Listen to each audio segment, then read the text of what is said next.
Welcome to Episode 61, SRE, DevOps, and Key Reliability Terms. Achieving dependable digital services requires more than tools. It demands a shared language and philosophy that unites developers, operators, and business stakeholders around reliability. Site Reliability Engineering, or SRE, and DevOps both emerged to bridge the traditional divide between building software and running it. They emphasize collaboration, automation, and learning as the keys to sustaining high performance at scale. Understanding their terms, like service-level objectives, error budgets, and toil reduction, turns reliability from an abstract ideal into an engineered discipline. When organizations speak this common language, reliability becomes measurable, improvable, and inseparable from how products are designed, deployed, and supported every day. DevOps principles center on three pillars: flow, feedback, and continuous learning. Flow focuses on shortening the time between idea and delivery by streamlining handoffs and eliminating bottlenecks. Feedback ensures that information about performance and customer impact flows rapidly back to development, enabling timely corrections. Learning completes the cycle by turning every success or failure into a source of improvement. Together, these principles replace rigid silos with shared accountability. For example, when developers monitor their own code in production, they see firsthand how small design choices affect real users. DevOps does not remove responsibility, it distributes it, fostering empathy and agility that make reliability everyone's business. Site Reliability Engineering builds on DevOps principles, but treats reliability as an explicit engineering goal, not a background concern. Originating at Google, SRE applies software development techniques such as automation, measurement, and version control to operations work. The mission of SRE is to ensure that systems meet user expectations for availability, performance, and quality through data-driven practices. SRE teams write code to manage systems, design monitoring pipelines, and define policies for releases and incidents. Their success is measured not by eliminating failure, but by managing it gracefully. SRE formalizes reliability as a core competency, establishing it as a feature of engineering design rather than an afterthought of maintenance. Service-level objectives, service-level indicators, and error budgets create a structured vocabulary for reliability. A service-level indicator, or SLI, is a metric that measures system performance, such as latency or uptime. The SO defines the target threshold for that indicator, what level of service users can reasonably expect. The error budget is the allowable amount of deviation from that target, balancing reliability with innovation. For instance, if a system commits to 99.9% uptime, the remaining 0.1% represents the margin for experimentation and change. Error budgets make reliability quantifiable and negotiable, guiding when to push new features and when to pause for stability. They convert intuition into policy, keeping ambition grounded in operational reality. Toil reduction lies at the heart of SRE efficiency. Toil refers to manual, repetitive tasks that add little long-term value, such as running one-off scripts or responding to routine alerts. While necessary at times, toil drains focus from higher-value engineering work. SRE teams systematically identify and automate these tasks, freeing human effort for innovation and optimization. For example, replacing manual scaling procedures with automated policies turns a daily burden into a self-regulating process. Reducing toil improves consistency, minimizes error, and boosts morale. The ultimate goal is to let machines handle what they do best, repetition, while people concentrate on creativity, analysis, and improvement. Release engineering ensures that changes reach production safely and predictably. It encompasses the pipelines, automation, and validation gates that control how new code is built, tested, and deployed. SRE and DevOps teams collaborate to make these pipelines both efficient and reliable, often using techniques like canary releases and continuous delivery. Automated tests, configuration validation, and approval workflows catch defects early while maintaining delivery speed. For example, a release pipeline might deploy to a small subset of users first, verifying behavior before full rollout. This discipline replaces risk with control.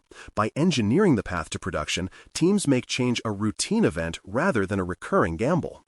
Incident response defines how organizations handle disruptions when they inevitably occur. SRE practices assign clear roles, such as incident commander, communications lead, and technical responder, to maintain order under pressure. Runbooks provide detailed instructions for diagnosis and recovery, allowing responders to act decisively without improvisation. For example, during a service outage, the incident commander coordinates actions while the communications lead updates stakeholders. Defined roles prevent confusion, while structured escalation ensures that the right expertise joins at the right time. Incident response turns chaos into choreography, emphasizing calm execution and continuous communication even during high-stakes situations. Postmortems, or post-incident reviews, transform failure into progress through blameless analysis. Instead of focusing on who caused the issue, teams examine what conditions allowed it to happen and how to prevent recurrence. Blamelessness encourages honesty, uncovering root causes that punitive cultures often hide. Each postmortem results in actionable improvements, such as updated alerts, refined automation, or training. For instance, discovering that documentation lagged behind system changes might prompt a new process for review before deployments. Over time, postmortems become a library of lessons learned, embedding resilience directly into organizational memory. They reflect the mindset that every incident is tuition for future reliability. Capacity planning and demand shaping ensure that services meet performance expectations even under variable load.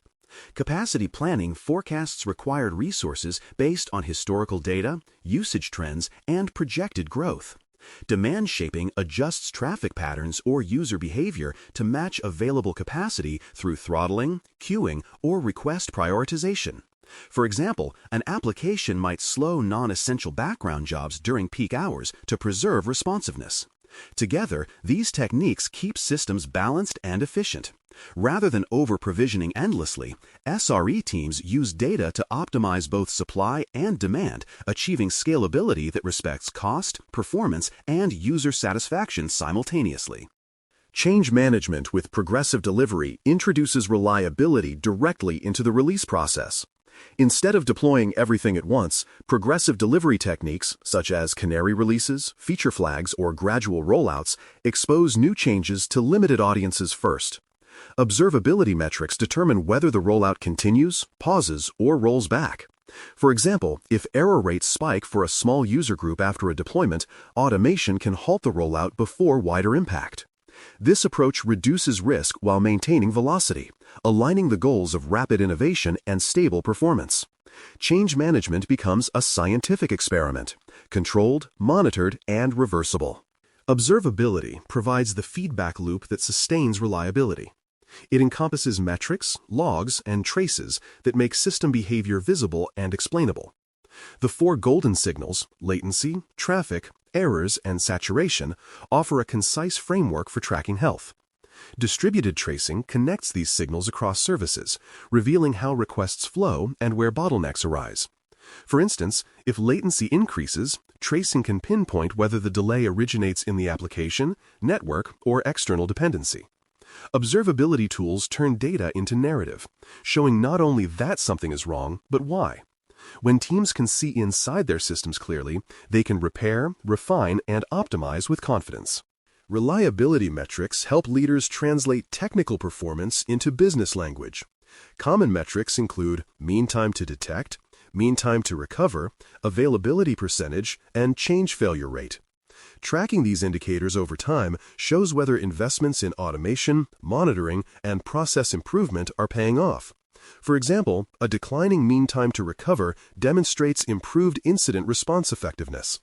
Presenting reliability data in executive dashboards connects uptime with customer satisfaction and revenue protection. These metrics remind leaders that reliability is not abstract. It is measurable value that affects brand reputation, operational efficiency, and long-term trust.